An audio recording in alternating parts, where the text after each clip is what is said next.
Bonjour, Souley Abouki, c'est lui, notre hôte pour ce numéro de votre émission Entretien du jour.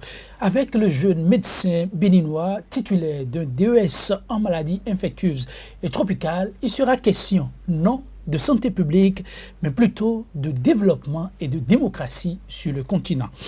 Il s'est découvert, le jeune médecin, depuis peu des talents d'écrivain avérés, à en croire les acteurs du milieu. Et vous allez vous en rendre compte sous peu. Sous sa plume est né Les intrigues politiques en Afrique, un essai de 143 pages édité par la prestigieuse maison d'édition L'Harmattan. Souley Abouki, bonjour. Bonjour monsieur le journaliste. Comment allez-vous? Ça va très bien. Chez vous? Comment ça se passe aussi très bien, on ne se plaint pas. Pour nos téléspectateurs, on se bat pour que la santé soit tout le temps au beau fixe. Mais dites, comment ça se fait, la transition du plateau technique médical à la plume, ou la jonction des deux? D'entrée de jeu, je me permets de vous dire merci de m'avoir invité sur votre chaîne de télévision qui, en un temps record, est passée comme une chaîne très très fiable. Et je me réjouis d'être sur ce célèbre plateau de CKTV.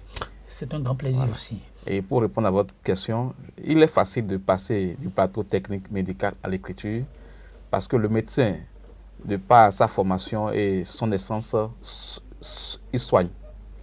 Et l'écrivain aussi, il soigne. Si le médecin soigne l'individu, la personne, le médecin soigne la société. Donc il y a un lien de soins qui lie le médecin technicien et le médecin écrivain. Voilà. Là, il faut dire que c'est beau à entendre. L'un soigne l'esprit et l'autre le corps. Le corps, voilà. Oui, les deux peuvent se suivre. Mais dites, les intrigues politiques en Afrique, pourquoi d'abord cet essai? Cet essai, parce que l'histoire se répète en Afrique. Depuis les indépendances, ça se joue? Depuis la colonisation jusqu'à ce jour, l'histoire de l'Afrique ne fait que se répéter peut-être par cycle. Et nous, Africains, n'avons pas encore pris conscience que cette histoire, elle se répète. Et tant qu'on n'a pas pris conscience, nous allons subir l'histoire, c'est-à-dire notre propre histoire, et nous allons continuer à subir l'histoire que va nous créer les enfants de ceux qui ont colonisé nos parents. La génération actuelle va subir encore sa génération homologue occidentale, si les Africains ne connaissent pas leur histoire et n'en prennent pas garde. Le synopsis, si vous devez le présenter, parlant de cet essai, c'est lequel? Je dirais les intrigues politiques en Afrique a essayé de faire le point de l'histoire désastreuse de notre Afrique par ses gouvernants. L'Afrique est un continent le plus riche, c'est le continent le plus riche, mais c'est encore le continent le plus pauvre. C'est en Afrique qu'on rencontre toutes les misères. Mais c'est aussi en Afrique qu'on a des gisements d'or, qu'on a du colbert, que nous avons la bauxite, que nous avons de l'eau pour l'énergie, que nous avons du vent et nous avons du soleil pour l'énergie. Mais comment se fait-il que nous sommes encore en retard? Nous sommes en retard parce que nous, Africains, depuis nos pères jusqu'à nous-mêmes, on n'a pas compris qu'il faut prendre conscience de ces richesses et nous libérer donc, de ce joug occidental et aller de l'avant. Mais il faut dire qu'il y a eu des Africains, des leaders africains qui ont essayé, qui ont tenté de débarrasser leur peuple, leur pays de cette force qui les accaparait et les maintenait dans le sous-développement. Mais eux tous ont été massacrés, sacrifiés. C'est vrai que l'histoire est têtue, on ne peut pas oublier ces lignes, mais lorsque les Africains en reviennent chaque fois à trouver qu'il y a des acteurs dans l'ombre qui tirent la ficelle à empêcher l'Afrique d'aller de l'avant, est-ce que ce n'est pas une fuite en avant, une fuite de responsabilité? Et ça aurait pu être une fuite de responsabilité si les Africains même ne faisaient rien. Mais ils font des choses, ils bougent, ils créent des choses. Quand il dit que l'histoire se répète, je donne un exemple. Oui. En 1969, la France a suscité la guerre au Biafra pour avoir le pétrole, pour tenter de mettre la main sur le pétrole nigérian. En 2011, ça c'était De Gaulle qui l'avait fait. En 2011, Sarkozy va embraser la Chine avec toute la puissance occidentale. Va embraser la Libye. Oui. La Libye avec toute la puissance occidentale derrière pour toujours tenter de mettre la main sur le pétrole libyen. c'est la même histoire qui se répète. Au nom du pétrole, on vient mettre la guerre dans des pays. Les Africains font des choses. Dans l'essai, j'ai illustré par des leaders africains qui ont tenté de changer, tels que Thomas Sankara, tels que Lumumba, tels que Félix Moumié, le Camerounais, mais vous voyez, tels que Sylvanus Olympio. Mais eux tous ont été éliminés. Je vais rappeler que Sylvanus Olympio a été assassiné la veille du jour où il devait proclamer la sortie du Togo du CFA. C'est la veille qu'il a été Aujourd'hui, assassiné. ils sont des milliers, ces Africains, à donner de la voix pour demander le retrait pur et simple du CFA, de l'Afrique, de la zone CFA. C'est un autre débat, mais aujourd'hui, à travers cet essai, vous parlez aussi de cette Afrique moderne, du rôle que jouent les honorables députés, comme on les appelle, sous certains cieux, dans la vitalité démocratique. Et récemment, on a eu le cas du Burkina Faso. On ne sait pas ce qui va se passer plus proche, pour ne pas dire au niveau du Bénin. Et c'est sur leurs épaules que repose, on dirait, l'avenir de ce continent. Vous avez peint d'une certaine façon ce rôle que jouent ces Africains que vous trouvez d'une autre époque, bien que la ligne soit toute tracée. Exactement. Les honorables députés, j'ai peur qu'ils ne soient honorables de titre. Parce que ce qui se passe dans nos pays africains, l'Assemblée est comme cette caisse qui devait représenter la nation, le peuple, qui n'a pas pu avoir. Tout le peuple ne peut pas prendre la parole. Donc on désigne certains pour prendre la parole au nom du peuple. Mais nous constatons dans le jeu qu'il y a des intrigues politiques qui se créent, qui se constituent. Et nos honorables députés, peut-être ils ne sont pas, c'est pas eux tous, mais certains qui font le pouvoir essaient de faire beaucoup d'intrigues et de ne plus répondre au peuple. Prenons l'exemple de certains pays. Je vais prendre le Sénégal. Au moment où Wade, en 2011, voulait changer la constitution et faire passer le ticket présidentiel à 25% de l'électorat, lui, il passe et son fils Karim, vice-président ou bien second sur la liste, passe aussi en tant que président. Mais les députés sénégalais étaient prêts à voter la loi. Mais il a fallu que le peuple sénégalais se lève pour aller dire non, on vous a mis là pour nous représenter, on n'est pas d'accord pour que ça passe. Et ça a marché.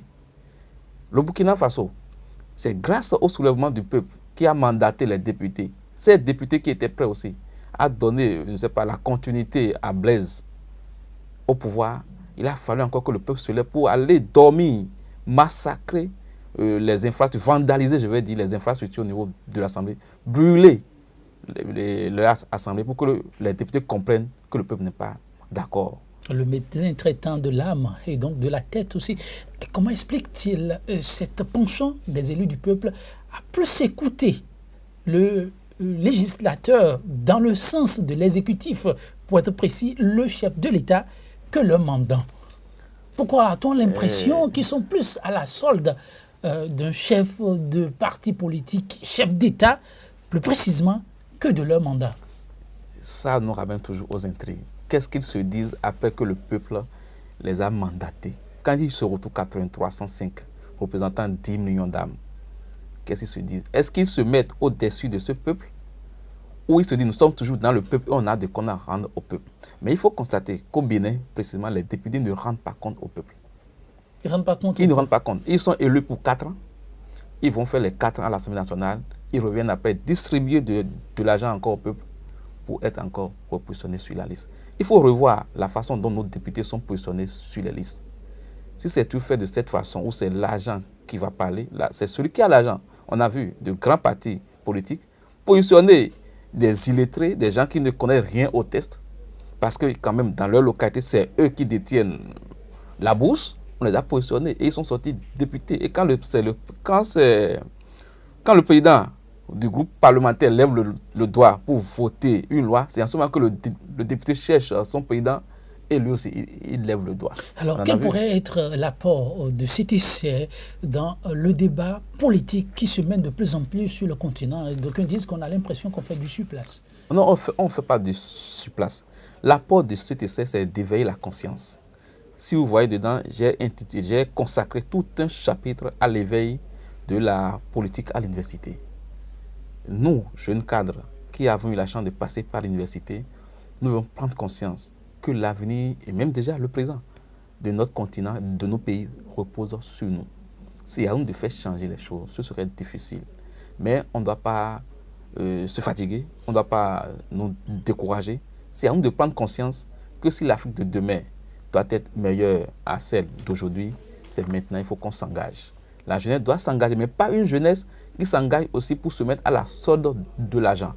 Une jeunesse organisée, qui s'engage et qui suit ses principes, qui se donne des idées et qui respecte ses idées. L'argent a la force, le politicien a la force, mais la conscience du peuple est plus forte que tout ce que l'argent peut faire. Vous semblez dire qu'une fois encore, demain, ce sera forcément avec cette jeunesse. On ne peut pas, puisque ceux qui sont aujourd'hui au pouvoir, ils ont été jeunes hier. Donc nous aussi, nous montons.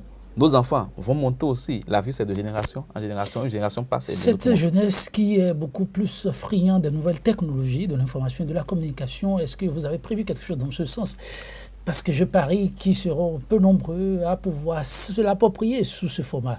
Exactement. Et mon premier ouvrage que j'avais écrit sur le social aussi, que j'avais intitulé « Tiédotode ou une enfance brisée », je l'ai mis en vente en ligne par une maison de vente en ligne, Amazon. Cet essai aussi, je vais également le mettre en ligne. Mais plus que mettre en ligne, je pense que c'est lire qui est le plus important. C'est vrai que nous allons vivre avec notre temps, avec la technologie, avec le numérique.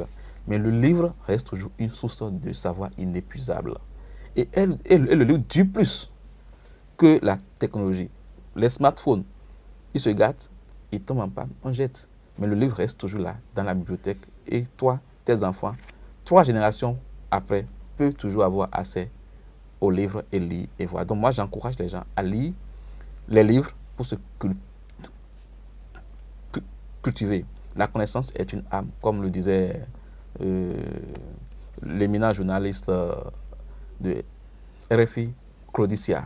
Voilà. Ah oui, dans les derniers chapitres, le 6 et 7, vous avez semblé faire quelques clins d'œil aux conseillers politiques, eux qui sont souvent mis en cause lorsque le chef de l'État n'arrive pas à accomplir dignement sa mission. Pensez-vous qu'ils pourraient vraiment s'approprier le contenu et enfin être des conseillers à l'image des ententes du peuple?